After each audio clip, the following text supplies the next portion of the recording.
पूरे 5 साल का कार्यकाल मेरा रहा।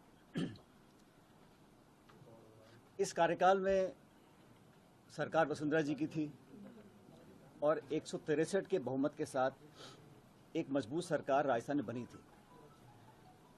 उस सरकार का लगातार हम लोगों ने विरोध किया नीतियों के आधार पर, लेकिन सबसे प्रमुख प्रहार जो उसकी सरकार की विश्वसनीयता पर रहा वो वसुंधरा जी की सरकार में हुए भ्रष्टाचार पर था। हम लोगों ने लगातार एक जिम्मेदार विपक्ष की भूमिका निभाई और जो भ्रष्टाचार के प्रकरण सामने आए उसको हमने उजागर किया, जनता तक लेकर गए और मुझे लगा कि हमारी बात को कांग्रेस के कार्यकर्ताओं की, हम नेताओं की जो आवाज़ थी, जो बात थी, जो तथ्य थे, जो प्रमाण थे, उनको जनता ने स्वीकार किया।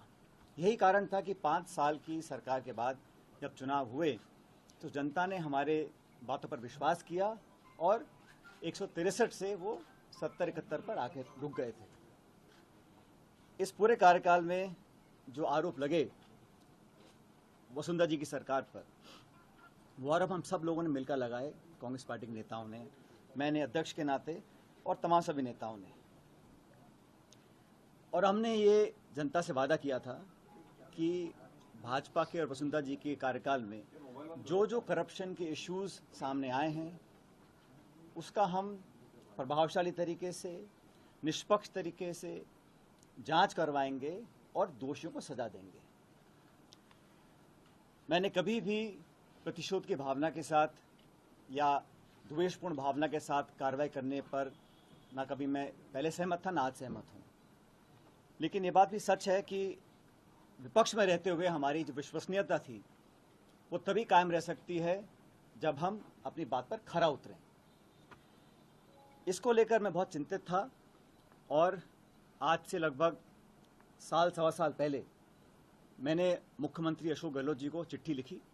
उनको मैंने कहा, वो चिट्ठी मेरे साथ है, मेरे सामने है, मैंने बड़े विस्तार से पूरे घटनाक्रम का विवरण उसमें रखा और मैंने कहा कि हमारी सरकार को बने अब लगभग 3.5 साल हो गए। उस समय अब समय आ गया कि हम लोग अपने बातों पर खरा उतरें।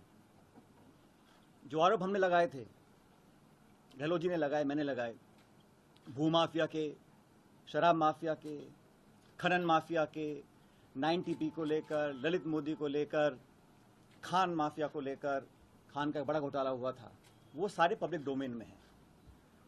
मैंने उनसे आग्रह किया था कि 1.5 साल बचा है चुनाव में और हम लोगों को, कांग्रेस जनों को ये दिखाना पड़ेगा कि हमारी कथनी और करनी में फ़र्क नहीं है। मैंने तमाम जो हमारे स्टेटमेंट्स थे, जो हमने प्रतिक्रियाएं दी थी, जनसभाओं में, प्रेस वार्ता में जो आरोप लगाए थे, वो सब उनको मैंने दिए और उसकी कॉपी मैंने AICC में तमाम लीडरशिप्स को दी कि हम चाहते थे संज्ञान इसका लिया जाए। ये पहली चिट्ठी मैंने लिखी थी 28 मार्च 2022 को। उसका मुझे जवाब नहीं मिला, तो फिर मैंने 2 नवंबर 2022 को एक और चिट्ठी लिखी। उसमें उनको बड़ा विनम्रता से आग्रह किया कि मैंने आपको पहले लिखा था, ये प्रकरण हुए, ये आरोप आपने लगाए, मैंने लगाए, पूरी कांग्रेस पार्टी ने लगाए और जनता ने हमारी बातों को विश्वास किया। तभी तो हम लोग जहां सिर्फ 21 सीटों पर रह गए थे 2018 के चुनाव में, 2013 के चुनाव में 21 से लेकर हम 100 तक पहुंचे, तो हमारी बात पर लोगों ने विश्वास किया था। चिट्ठी लिखी मैंने 2 नवंबर 2022 को, उसका भी जवाब मुझे मिला नहीं। और हम चाहते हैं कि जब जनता के बीच जब सिर्फ 6 महीने का, 7 महीने का समय बचा है, तो हम लोग पब्लिक में जाएं, उससे पहले हम लोग कुछ कार्रवाई करें। आप जानते हैं कि भारत सरकार ED, CBI, इनकम टैक्स, तमाम एजेंसीज का दुरुपयोग कर रहा है और ये पूरा देश जानता है, इस बात को संपूर्ण विपक्ष बोलता है, हम लोग भी बोलते हैं कि एजेंसीज का दुरुपयोग किया जा रहा है भारत में। और 95% जो छापे, नोटिस, कार्रवाई हो रही है ED के माध्यम से, वो विपक्षी नेताओं के ऊपर हो रही है। इसको लेकर विपक्ष की तमाम पार्टियां न्यायालय तक भी गई हैं।